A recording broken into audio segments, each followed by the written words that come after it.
Doctor Sunita Bugga जी और doctor Sushma ji, सभी बहनें हमारे साथ उपस्थित हैं। और सुषमा दीदी, आप अपना माइक में यहाँ भी लाइट नहीं थी, भी नहीं था। अभी मेरा नंबर है, अभी कोई और बोलना है? नहीं, माइक में रखिए 2 मिनट और। म्यूट। हाँ जी, सभी सहपाठी मंत्रोदय के सहपाठी हमारे बीच में, उनका भी स्वागत अभिनंदन है। सुनीता बुग्गा जी, कल्पना रस्तोगी जी, डॉक्टर सुषमा आर्या जी हमारे बीच में उपस्थित हैं। डॉक्टर सुषमा आर्या जी के विषय में आपको कुछ बताऊं तो इनका मेन विषय जो है वो स्वास्थ्य चर्चा तो ये करती ही करती हैं। वेदों का भी इनको पूरा स्वाध्याय है, वेदों के मंत्रों की व्याख्या हमारे बीच में रखती हैं। और इनकी सबसे जो अच्छी एक बात मुझे लगती है, ये हिस्ट्री ऑफ का डे, ये हमें हमेशा बताती हैं जो इंसान अपनी जड़ों से जुड़ा रहता है वो कभी भी नष्ट नहीं होते। इसी प्रकार हम पेड़ को देखते हैं, जिस पेड़ की जड़ें मजबूत होती हैं वो पेड़ बहुत ही बड़ा, बहुत सालों तक सुरक्षित रहता है। हिस्ट्री ऑफ डे को ये कभी नहीं भूलती और करंट अफेयर जो होते हैं उन पर भी अपनी बात रखती हैं। और इनका बहुत बहुत स्वागत अभिनंदन करते हुए, जितना इनका धन्यवाद स्वागत अभिनंदन किया जाए कम है। कितने पुरुषार्थ करती हैं, हम अपने आप को सौभाग्यशाली मानते हैं इनके साथ जुड़ के। सुषमा आर्या जी, आपका स्वागत अभिनंदन है। नमस्ते जी, बहुत बहुत आपने मुझसे बहुत बड़ी उम्मीद की बात रख ली इतनी विषय कहकर। प्रयास करती हूँ, जो बात आपने कही है सचमुच आज सारी बात मैं वो कहने वाली थी। करंट अफेयर्स भी कहने वाली थी और इतिहास भी कहने वाली थी, गुरु को भी छूने वाली थी और स्वास्थ्य चर्चा भी करने वाली थी। समय हमारे पास लिमिटेड है, लेकिन हम भाग भाग कर, आप बस वंदे मातरम ट्रेन में बैठ जाइए। हम हमेशा उम्मीद करते हैं कि जो 5 घंटे में 4 घंटे में ट्रेन कहीं पहुंचाए, जहाज जो जल्दी जाए वहां मंजिल तक पहुंचे। तो भाषा भी मुझे लगता है मेरी लगभग ऐसी है, प्रयास करते हैं। अभी जो हमारी मेहता दीदी ने मेरे बराबर ही होंगी, तो जो बात कही मेरे से छोटी भी हो सकती हैं, जो बात कही उसको हम सार्थक करें। ओम अयम मे हस्तो भगवा, अयम मे भगवत्तरा, अयम मे विश्वभेषजो यम शिवा विमर्शना, अद्भिगात्राणि शुद्ध्यन्ति मनः सत्येन शुद्ध्यति, विद्या तपोभ्यां भूतात्मा बुद्धिर्ज्ञानेन शुद्ध्यति, विद्या नाम नरस्य रूपमधिकम् प्रच्छन्न गुप्तं धनम्, विद्या भोग करी यश सुख करी, विद्या परा देवता, विद्या राजसु पूज्यते न तु धनम्, विद्या वीणा पशु, विद्या बन्धुजने विदेश गमने, विद्या गुरूणां गुरु, विद्या गुरूणां गुरु। मैं अपनी विद्या को गुरु मानती हूँ। विद्या मुझे चलाती है, मेरे जीवन का रास्ता दिखाती है। विद्या रूपी गुरु को मैंने नमन नहीं किया, ये भर्तृहरि जो हुए हैं, विक्रमादित्य राजा विक्रमादित्य के बड़े भाई, आप जानते होंगे भर्तृहरि शतकम, उन्होंने बहुत बड़े वैराग्य के श्लोक लिखे हैं। उनको वैराग्य क्यों हुआ, कैसे हुआ, उसकी चर्चा इस समय नहीं करना चाहूंगी। वो राजा विक्रमादित्य जिनके नाम पर विक्रमी संवत है, वो अपने छोटे भाई विक्रमादित्य को राज्य देकर जंगलों में चले गए थे और वहां पर उन्होंने श्लोकों की रचना की और पाया कि सब कुछ मैं छोड़ आया लेकिन विद्या मेरे साथ है, वो मुझे मेरी रक्षा कर रही है। इसलिए उन्होंने ये श्लोक लिखा, विद्या गुरु नाम गुरु, विद्या सब गुरुओं की गुरु है। तो आज कल गुरु पूर्णिमा तो रोज ही समझ लीजिए होती है। हम अपने गुरु को जब मानते हैं, उस पर चलते हैं, तो समझ लीजिए हम उनको उनको उनको नमन करते हैं। तो गुरु पूर्णिमा के दिन भर्तृहरि जी को याद किया और विद्या, अपनी विद्या को भी नमन किया कि सरस्वती के भंडार की बड़ी अपूर्व बात, ज्यों खर्चो त्यों त्यों बढ़े, बिन खर्च घट जात। जब हम बार बार अभ्यास करते हैं विद्या का, आपके साथ सबको बांटते हैं तो वो बढ़ जाती है। तो इस प्रकार आज हम विद्या को गुरु मानते हुए विद्या को नमन करते हैं। आज एक बात मैं बहुत अच्छी तरह से कहना चाहूंगी कि आज मेरी एक सखी नहीं, मेरी पुत्र वधू अदिति का, जो कि केतन मेहता जी की वाइफ है और आदर्श मेहता जी की पुत्र वधू है। हर पुत्र वधू मुझे चाहती है कि जब वो घर जाए तो मुझे बेटी जैसा प्यार मिले। मैं कहती हूँ बेटी जैसा क्यों, बेटी का प्यार क्यों ना मिले, जैसा शब्द तो हट ही जाना चाहिए, अपने घर में आ गई, अपनी है वो, तो बेटी जैसा नहीं, बेटी का प्यार मिले। और मुझे लगता है वो बेटी का प्यार वो उनके चेहरे से, आदर्श जी के चेहरे से दिखता है कि आज वो कितनी खुश हैं, आज उनका जन्मदिन है। 2 लाइनें केवल मात्र, मैंने कविता तो थोड़ी लंबी सोची थी, लेकिन उनको बधाई देते हुए अपने विषय पर आऊंगी। अदिति, उजारी हो हर रात, अमावस ना हो कभी, उजियारी हो हर रात, अमावस ना हो कभी, हर दिन हो बसंत जैसा, हरियाली हो मन में बसी, दो और पाओ, गिव एंड टेक है, देख लेना, दो और पाओ सदा खुशियां और मुस्कान।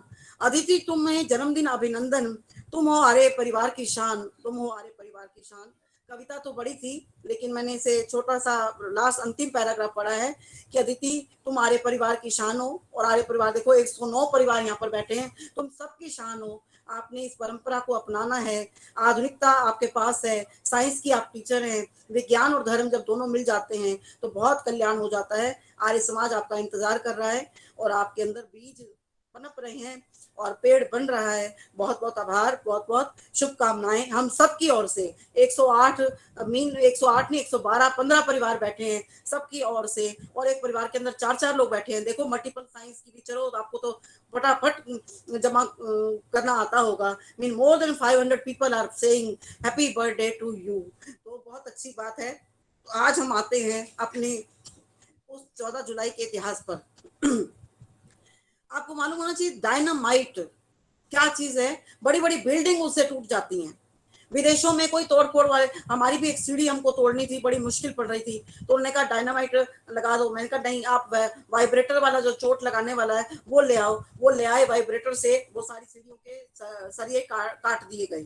तो डायनामाइट की खोज की थी आज के दिन नोबल, अल्फ्रेड नोबल ने। अब खोज तो की थी, लेकिन उसने सोचा इसको ट्राई करके देखता हूँ, तो डायनामाइट को उसने ट्राई किया। उसने थोड़ी दूर जाकर उस डायनामाइट को बजाया, बम जैसा होता है, ब्लास्ट जैसा होता है, जिससे आजकल परमाणु बम बनते हैं या और भी बड़ी सारी चीजें बनती हैं जिससे हम चीजों को ब्लास्ट कर सकते हैं। या लोग कंट्री जैसे यूक्रेन और रशिया की बातें चल रही हैं, इस तरह के उसने उसने आविष्कार कर लिया। और आज ही के दिन उसको चला के देखा। जब चला के देखा और वो बड़ा ही शौकीन था कि मैं इसको चला के देखूंगा, तो सच मानिए उसमें उसके अपने परिवार के सारे लोग लगभग चले गए। उसमें सबसे प्यारा उसका अपना छोटा भाई, जिसका नाम मैं कह सकती हूँ छोटा भाई एमिल, जिसके नाम पर आजकल एमिल कंपनी भी है आयुर्वेद की, पता नहीं क्यों रख लिया, मुझे पता नहीं है। एमिल जो बहुत प्यारा भाई था, उसका सहयोगी भाई था, वो भी उस दिन चला गया। और उस दिन से उसने प्रतिज्ञा की कि मैं इसको इस तरह से बनाऊंगा कि मैं इसको कंट्रोल कर पाऊं, जिसे मिसाइल नाम दिया गया या बाकी और यानी उसे तोड़ा जाए तो अगर किसी चीज को नष्ट किया जाए तो कंट्रोल उसके पास होना चाहिए। तो उसने जब कहा कि मैं आज के बाद ऐसे नहीं चलाऊंगा, तो अल्फ्रेड नोबेल के नाम पर नोबेल पुरस्कार शुरू हो गया। तो मैं मतलब दोनों बातें मैं इसलिए कहना चाहती थी कि अल्फ्रेड नोबेल ने अशांति फैलाई, देखिए उसके बाद उसने ऐसा बम फोड़ा जिससे कितने सारे लोग मर गए, और उस समय वो पछताया और वो बोला इस तरह मैं इसका प्रयोग नहीं करूंगा। तो उसके नाम पर ही नोबेल पुरस्कार अभी हमारे, आपको मालूम है आर्य समाज के बहुत बड़े जो सत्यार्थी हैं, राकेश रानी हमारी, जो अब मैं लंबा विषय नहीं करूंगी, हमारे देश के बहुत सारे लोगों को नोबेल पुरस्कार मिल चुका है।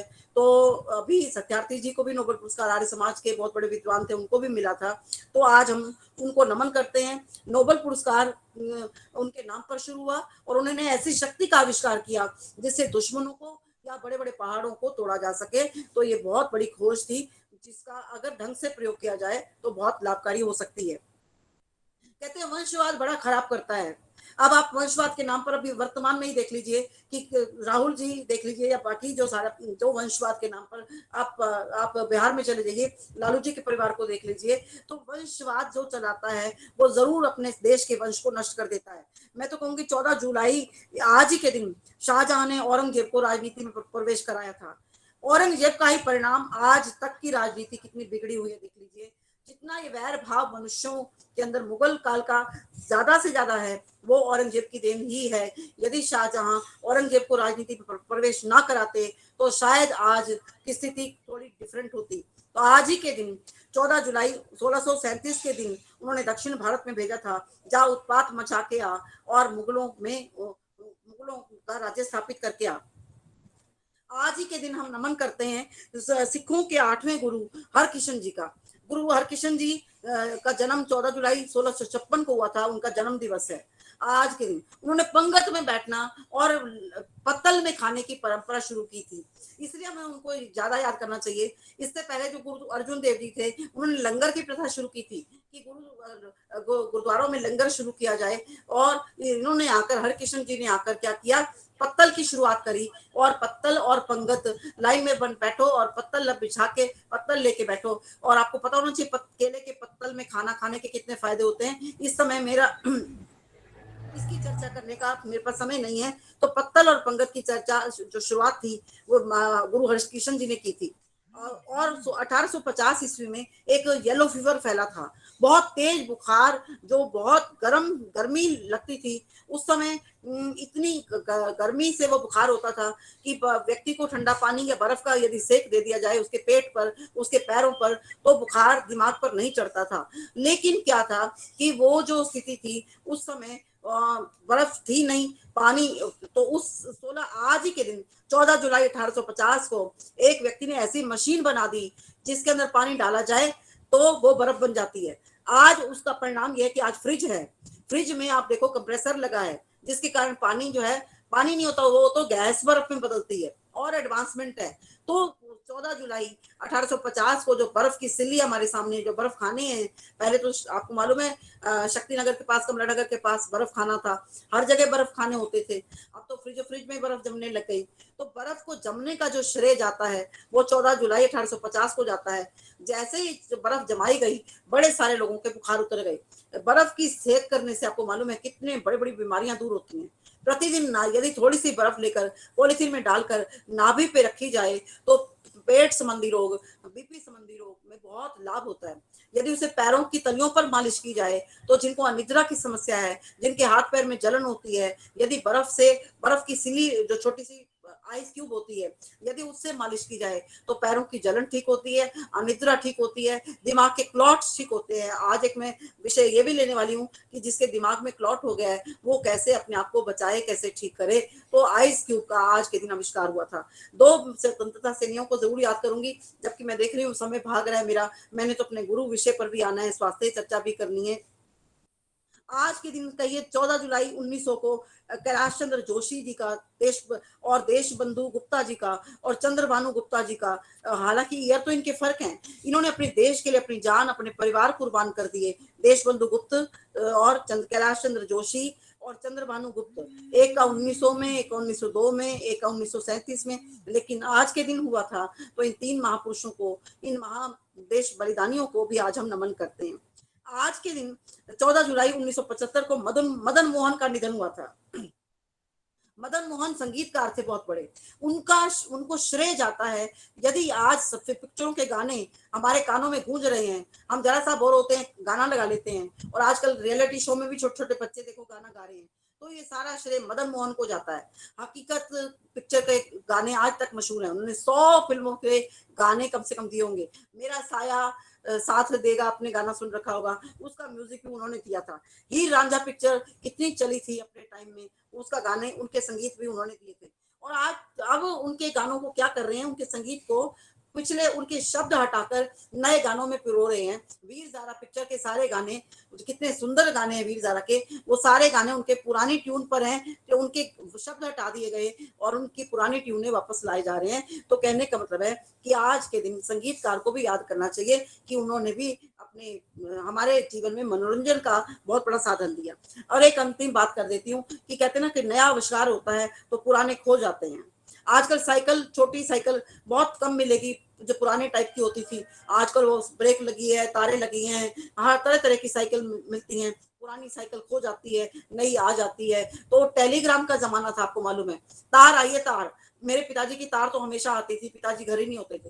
पिताजी आज हिंदी रक्षा में जेल में, पिताजी आज कलकत्ता में समाज सुधार के ले गए हैं, चलती फिरती आर्य समाज, चलते फिरते आंदोलन। तो रोज तार आती थी, मैं कल आ रहा था, मैं आ नहीं पाऊंगा, तो मुझे वो तारें पढ़ना आज तक याद है। लेकिन 14 जुलाई 2013 को अंतिम तार आई, और क्योंकि फोन कॉल्स ने और ईमेल ने, हमारा जो टेलीग्राम सिस्टम था 160 साल से चला हुआ आ रहा था, वो बंद हो गया और आजकल उसका कोई भी प्रयोग नहीं करता है। कहते हैं अंतिम तार किसको आई थी? अंतिम तार आई थी राहुल गांधी को, उनके एक मजाकिया मित्र ने उनको भेजी थी, अश्विनी मिश्रा ने। अब तो बंद कर दो राजनीति में आना, तुम तो कबाड़ा हो।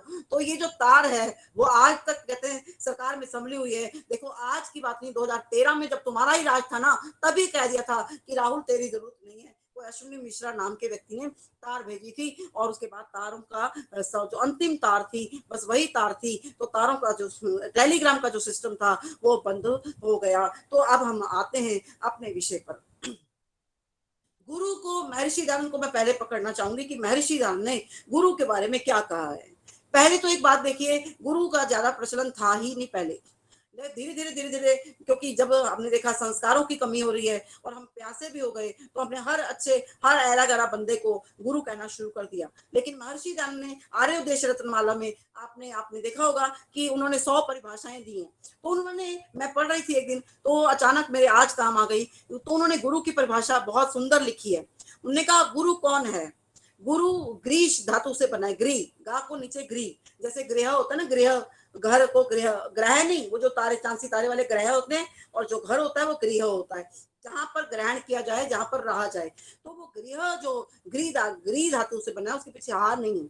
तो उन्होंने कहा कि पिता जो है वो गुरु है, पिता ने वीर्य दान किया है, तभी तो जाकर मैं मनुष्य जो बच्चा है वो उत्पन्न हुआ है। उसने अपना बीज दिया, उसके बाद उसके बीज को पोषण दिया, यानी पत्नी को भोजन दिया, और उसके बाद वो पैदा हुआ तो उसको ज्ञान रूपी शिक्षा के लिए विद्यालय भेजा। तो यानी सबसे बड़ा जो गुरु है वो पिता है। पिता ने वीर्य दान से लेकर संस्कारों तक उसकी रक्षा की है। इसलिए पिता से बढ़ के गुरु कोई और नहीं है, और मैं अपने पिता को गुरु मानता हूँ। उन्होंने दूसरा कहा, ये और कहा, उन्होंने कहा रू मैंने आत्मा, गु मैंने अंधेरे, जो अंधेरे से आत्मा को प्रकाश में ले आए उसे गुरु कहते हैं। माँ जो है सबसे पहले अंधेरे से प्रकाश में लाती है, गर्भ से बच्चा बाहर आता है, वो बच्चे को सहलाती है, तो इसलिए माँ भी गुरु है। और उन्होंने व्याकरण के हिसाब से कहा गृह शब्द यानी जो ग्रहण कर ले बच्चे को कि मेरा है ये, जैसे आचार्य भी ग्रहण कर लेता है। आचार्य के पास जैसे ही बच्चा जाता है गुरुकुल में, तो वो ऐसे उसको उपनयन संस्कार करता था, हाथों से उसको फिर पोषण करता है, तो इसलिए आचार्य भी गुरु है। मातृमान पितृमान आचार्यवान इति पुरुषः इति गुरु, ये गुरु है। उसके बाद व्याकरण उन्होंने कहा सत्यार्थ प्रकाश में, बड़ी सुंदर बात कही उन्होंने। फिर मैं महर्षि पतंजलि पर भी आऊंगी और कुछ गुरुओं को याद करेंगे। सीरियस टॉपिक है, छोड़ के मत जाना। हम गुरु जैसे बन नहीं सकते तो गुरुओं को याद तो करें। तो सत्यार्थ प्रकाश में उन्होंने लिखा कि गुरु परंपरा से मैं तो कहूंगा कि जो ईश्वर है वो सबसे बड़ा गुरु है। क्योंकि मैंने बोलना सीखा अपनी माँ से, मेरी माँ ने माँ से, मेरी माँ ने उसकी माँ से, उसकी माँ से, अंतिम तो सबसे पहले 4 ऋषियों ने जो सीखा बोलना वो अपनी ईश्वर रूपी माँ से। इसलिए उसमें लिखा है, महर्षि पतंजलि ने भी योग दर्शन में लिखा है, सा एष पूर्वे शाम अपि गुरु काले नान बच्छेदात, जो हर काल में हमारा गुरु है, हमको प्रेरणा देता है। हम आंख बंद करते हैं ना, भगवान जी ये बताओ मैं ये काम करूं कि ना करूं, अब बता दो, जल्दी से बता दो। तो अंदर से आवाज आती है, चल उठ कर ले, नहीं, लज्जा भय शोक चिंता वो उसकी तरफ से आते हैं। इसलिए ईश्वर ही हमारा परम गुरु है, हमें उसकी आवाज सुनने की आदत डालनी चाहिए। तो कहने का मतलब है कि जो स्व मंतव्य प्रकाश में भी महर्षि दयानंद ने लिखा है कि जो संसार में आपको अच्छी शिक्षा देता जाए वो आपका गुरु है, और जो आपको सत्य के पथ पर ले जाए वो आपका गुरु है। अब मैं आती हूँ जल्दी से, क्योंकि हालांकि और बातें भी बहुत थी कि आज गुरु पूर्णिमा मीन कल मनाई थी। कितनी पूर्णिमा है जो हम साल में 12 पूर्णिमा आती हैं, लेकिन 4 पूर्णिमा हम बड़े अच्छे तरीके से मनाते हैं। अभी उसकी चर्चा मैं नहीं करूंगी क्योंकि मैं घड़ी देख रही हूँ, समय भाग रहा है। अब हम ऐसे करते हैं, वैदिक ज्ञान गुरु शिष्य परंपरा में मैं कुछ गुरुओं को याद करना चाहती हूँ। कुछ गुरुओं को आज मैं नमन करना चाहती हूँ। मैं सबसे पहले नमन करूंगी महर्षि वाल्मीकि को नमन करना चाहूंगी, जिन्होंने आज तक रामायण के ज्ञान को, अमृत को हमारे पास पहुंचाया है, मर्यादा की शिक्षा दी है और राम की गुणों को हमारे पास रखा है। मैं महर्षि वाल्मीकि को नमन करना चाहती हूँ, उनको आज याद करना चाहती हूँ। आज आपको पता होना चाहिए बिन कल, गुरु पूर्णिमा तो कल थी ना, तो आज बिन गुरु पूर्णिमा के दिन महर्षि वेद व्यास का जन्मदिन हुआ था, जन्मदिन था कल। मतलब उन्होंने, महर्षि वेद व्यास ने 18 पर्व हमारे सामने रखे महाभारत के। देखिए उन्होंने पाप से किस तरह से विनाश होता है, बुरे कामों से किस तरह से विनाश हो जाता है, उन्होंने महाभारत में कितना अच्छा लिखा है। तो मैं आज महाभारत के रचयिता महर्षि वेद व्यास जी को भी नमन करती हूँ और साथ में उनके जन्मदिन के उपलक्ष्य में भी उनको याद करती हूँ कि आज के दिन उन्होंने हमारे सामने महाभारत की रचना आरंभ की थी और हमारे सामने भीष्म पर्व, सारे के वन पर्व, आदि पर्व, सारे पर्व हमारे सामने रखे थे। उसके बाद बुद्ध को भी याद करती हूँ, क्योंकि बुद्ध ने आज के दिन उपदेश देना शुरू किया था, गुरु पूर्णिमा के दिन उपदेश देना शुरू किया था। उन्हें 5 उपदेश दिए थे सारनाथ में, वो मैंने जगह देखी है, काशी में, बनारस में, यदि आपको जाने का मौका मिले तो वहां उनके 5 उपदेश भी लिखे हुए हैं। और यदि वो लोगों ने बुद्ध मत को अलग कर दिया, यदि बुद्ध की पूरी पूरी बातें मानी जाती तो आज वैदिक धर्म उनसे काफी मिलता जुलता होता। और विदेशों में जो इतनी सारी बुद्ध धर्म की मांग है, जापान सारा बुद्धिस्ट है, चाइना सारा बुद्धिस्ट है, तो वहां पर वैदिक धर्म की जय जयकार भी होती। तो मैं महर्षि बुद्ध को भी याद करती हूँ जिन्होंने 5 उपदेश दिए थे। महर्षि दधीची को याद करती हूँ जिन्होंने आज के दिन अपना शरीर दे दिया था, आपको मालूम, मैदान कर दिया था। और कहते हैं महर्षि दधीची की हड्डियां बहुत बहुत मजबूत थी, बहुत 7 फुट के वो लंबे इंसान थे। और कहा गया था कि यदि इनकी टांग की हड्डी से यदि धनुष बनाया जाए और दुश्मनों का नाश किया जाए तो वो बहुत कामगर हो सकता है। उन्होंने देश की रक्षा के लिए, कहते हैं राक्षसों के विनाश के लिए अपने देह को दान कर दिया। और आजकल इसी के नाम पर ही दधीची देहदान, आपको मालूम है, हर जगह सेंटर हैं जहां पर जो लोग मृत्यु के बाद देह दे देते हैं। और दधीची ने तो जीवित अपने आप को दान दे दिया था कि मैं शत्रुओं के विनाश के लिए अपने आप को समर्पित करता हूँ। और उन्होंने तुला मांस काटते गए थे और उसके बाद हड्डियां निकल आई थी। तो इस प्रकार आज हम महर्षि दधीची को भी याद करते हैं। आज हम आचार्य कणाद को याद करते हैं। आचार्य कणाद, आपको मालूम है, उन्होंने वैशेषिक दर्शन की रचना की है। वैशेषिक दर्शन की रचना के साथ साथ उन्होंने जो आज हमारे सामने परमाणु एटम्स की बात है, वो आज हम कहते हैं अंग्रेजी साइंटिस्ट ने उसका आविष्कार किया। जबकि परमाणुओं की खोज करने का श्रेय यदि किसी को जाता है तो कणाद ऋषि को जाता है। तो कणाद ऋषि को भी आज मैं नमन करती हूँ। हम कहते हैं कि गुरुत्वाकर्षण हमें आइजैक न्यूटन ने दिया, तो उसने देखा कि सेब नीचे गिरता है तो ये धरती जो है अपने हर चीज को नीचे खींचती है और धरती हर चीज को नीचे खींचती है। इसलिए आपको मालूम है पूरा सौर मंडल जो हमारा है, धरती के आकर्षण के कारण, एक दूसरे ग्रहों के आकर्षण के कारण कितना अपनी जगह पर ही टिका हुआ है, अगर घूमता नहीं है। तो ये खोज किसने की थी? ये भास्कराचार्य ने ऋग्वेद में से उन मंत्रों को निकाला था जिसमें बताया गया था कि धरती जो है आकर्षण शक्ति रखती है और प्रत्येक वस्तु उसकी तरफ खिंची चली आती है। धरती का मतलब यही है कि धारण करती है, वो पकड़ लेती है। तो आइजैक न्यूटन को हमने फेमस कर दिया और भास्कराचार्य का नाम हमने इतिहास से उड़ा दिया। मैं आज नमन करती हूँ आचार्य चरक को, जिन्होंने त्वचा तक, पूरे शरीर की त्वचा तक बदल देते थे।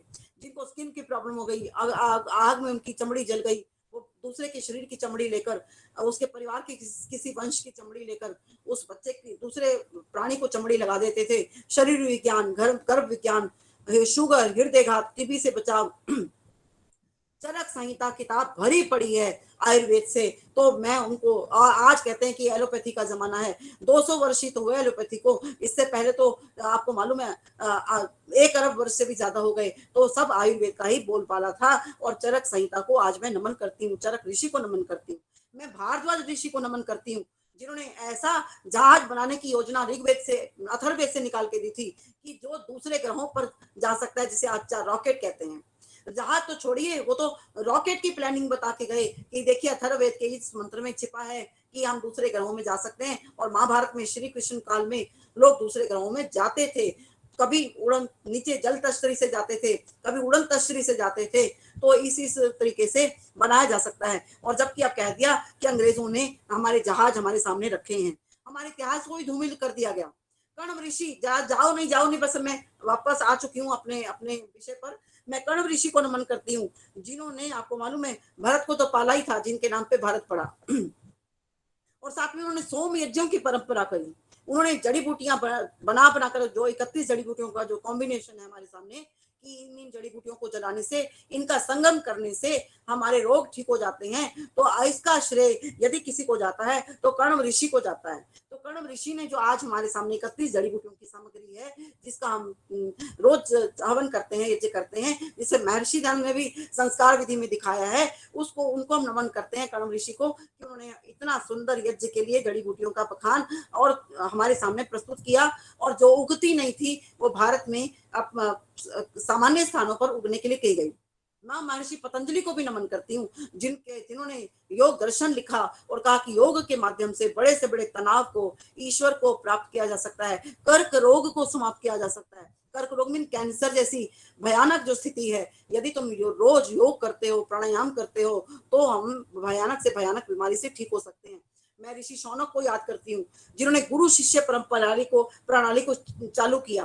गुरु ऋषि, जो आज गुरुकुल प्रणाली है, चाहे लुप्त हो गई है, आज गुरुकुल कितने कम हैं, गुरुकुलों की दशा कितनी खराब है, वो, और उसका जो प्रारूप है मदरसों में देखने को मिलता है। आज मदरसे हमारे से ज्यादा फल फूल रहे हैं और हमारे गुरुकुल बंद हो गए हैं। तो ये परंपरा ऋषि शौनक ने शुरू की थी। महर्षि सुश्रुत को याद करती हूँ, जिन्होंने शल्य चिकित्सा को हमारे सामने चिमटे से, चाकू से सर्जरी कर करके अंग ठीक, अंग कट गए, अंग युद्ध में जब अंग कट जाते थे, उनको भी वो चाकू और गरम करके, अंगारों पर गरम करके उन अंगों को वापस लगा देते थे। मैं महर्षि वशिष्ठ को याद करती हूँ, जिन्होंने चारों राजकुमारों को शिक्षा दी। महर्षि विश्वामित्र को याद करती हूँ, जिन्होंने भृगुंडी मिसाइल जैसे यंत्रों को खोज करने की बात की। गर्ग मुनि को याद करती हूँ, जिन्होंने आज नक्षत्रों की, जितने आज हमारी ज्योतिष विद्या घूमती है, आपको मालूम है जो राशियां हैं, राशि हमारे जीवन पर क्या प्रभाव डालती है, किसी दिन मैं इसकी चर्चा भी आपके सामने करूंगी। और ये जो 12 राशियां हैं, ये हमारे 12 महीनों के नाम हुआ करते थे। सोचिए, मेष राशि, मेष महीना, ये नाम होते थे पहले हमारे। तो इस प्रकार इनकी जो है, इनको मैं नमन करती हूँ। और इस प्रकार नमन करते करते बस मैं एक बात तो आपको जरूर कहना चाहूंगी, यदि मैं महर्षि दान को नमन ना करूं तो ये कृतज्ञता होगी। पड़े जब हम सो रहे थे, आन के जगाया था ऋषि दयानंद ने, अजल अज्ञान की नींद से हमको उठाया था दयानंद ने। तो मैं दयानंद को नमन करती हूँ, मैं स्वामी श्रद्धानंद को नमन करती हूँ, मैं श्याम जी कृष्ण वर्मा को नमन करती हूँ, लेखराम जी को नमन करती हूँ, लाजपत राय को करती हूँ, महात्मा हंसराज जी, स्वामी दर्शनानंद जी, महात्मा आनंद स्वामी जी, पंडित गुरुदत्त विद्यार्थी, नारायण स्वामी जी, परमानंद जी, स्वतंत्रतानंद जी। बताइए किस किस हमारे सामने, क्या गुरुओं की पंक्तियों की कमी है क्या? उसके बाद भी हमारे डब्बरों के बीच में घूमते हैं। देखिए, महर्षि कृष्ण जी, स्वामी समर्पणानंद जी, शांति प्रकाश जी, रामदेव जी, मतलब इस प्रकार अनेकों आचार्य वागीश जी जो आजकल वर्तमान में हैं, तो हम उन सबको नमन करते हैं। तो आज गुरु पूर्णिमा होने के कारण मैं इन सबको नमन करने की बात सोची है। अब मैं आती हूँ अपने प्रश्न पर, क्योंकि कविता में थोड़ी देर बात कहूंगी, कविता भी मैं जरूर कहना चाहती थी। और कविता, देखिए टाइम मेरे पास 2 मिनट है। मैं ब्रेन की प्लॉट की बात कर लेती हूँ पहले। जो ब्रेन का जो प्लॉट है, ऑक्सीजन की जो पूर्ति बॉडी के अंदर, जब हम सांस, या तो फेफड़ों में कोई पहले खराबी होती है, या हम डीप ब्रीदिंग नहीं करते हैं, या हम हैवी खाना खाते रहते हैं, एक्सरसाइज नहीं करते हैं, स्मोक इत्यादि करते रहते हैं, या किसी नशे का शिकार होते हैं, या बासी सब्जियां खाते रहते हैं। हाँ, बीच में मुझे याद आ गया, जो पालक की सब्जी है, मीन जो ग्रीन वेजिटेबल्स हैं, जो हरी तोरी है, घिया है, इनको प्लीज अगले दिन नहीं खाना है। जितनी जो जल्दी सब्जी बनती है, उतनी जल्दी उसमें कीड़े, उतनी जल्दी उसमें बैक्टीरिया, उतनी जल्दी उसमें बीमारियां आती हैं। और पालक तो बकायदा आयरन जो है उसका जल जाता है, और वो आयरन हमारे ऑक्सीजन की बॉडी के ऑक्सीजन को कम करता है। इसलिए कृपा करके हरी सब्जियों को रात को ही खत्म कर दीजिए, थोड़ी थोड़ी सबको बांट दीजिए। ये हरी सब्जियां सुबह गर्म करके नहीं खानी है। प्याज का रस जो है, आपको मालूम होना चाहिए, प्याज का रस हमारे कोलेस्ट्रॉल को, हमारे ब्रेन स्ट्रोक को ठीक करने में बहुत काम आता है। एक कच्चा प्याज रोज खाना है। यदि कुछ दिन खाली पेट खा सकते हो, थोड़ा सा आदि, आप ये सोचिए, प्याज का रस निकालिए और उसको आधा 1 कप गरम पानी में उसको पी लें, तो इससे ब्रेन स्ट्रोक में बहुत फायदा मिलता है। और पानी में पीने से कई बार क्या होता है, वॉमिटिंग आती है।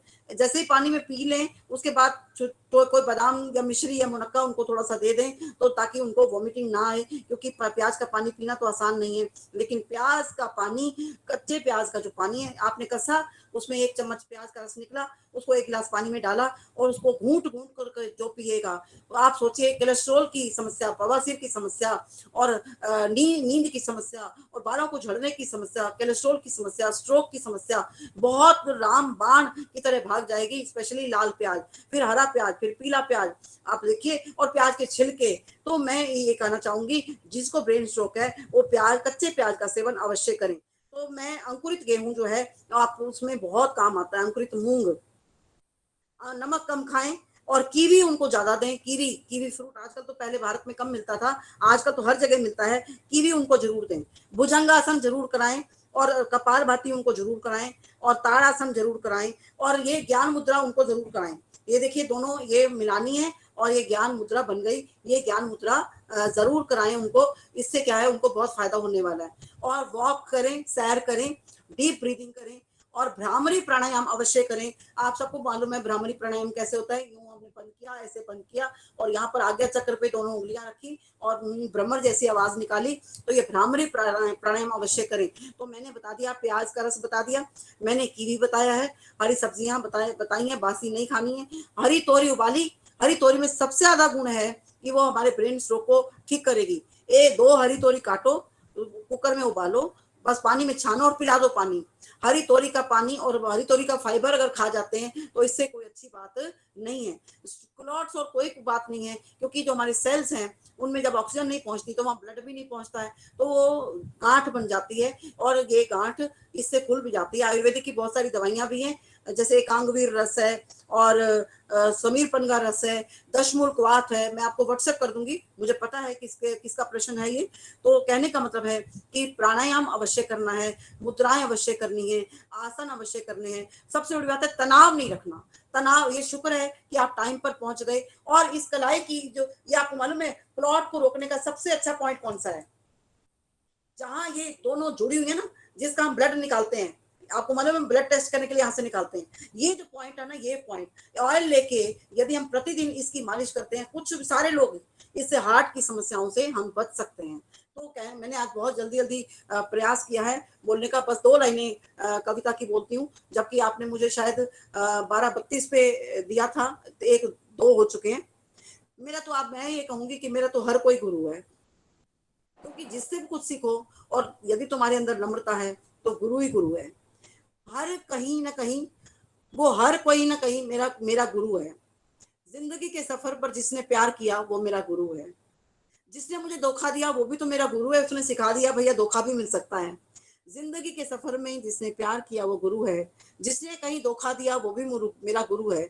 जिसने ना कहा, दुत्कारा मुझे, वो भी तो मेरा गुरु है। और जीवन पथ पर अकेला छोड़ दिया जिसने, शब्दों से, आंखों से, स्पर्श से सहारा दिया जिसने हाथ छोड़ा राह में, मुंह फेरा किनारा किया, जो आपको चाहते हैं देखकर मुस्काते हैं, या जो चिढ़ते हैं, कुड़ते हैं, आंखें दिखाते हैं, सारे तो गुरु हैं। सभी में छिपा हुआ एक गुरु है, सभी तो हमें कुछ ना कुछ सिखाते हैं।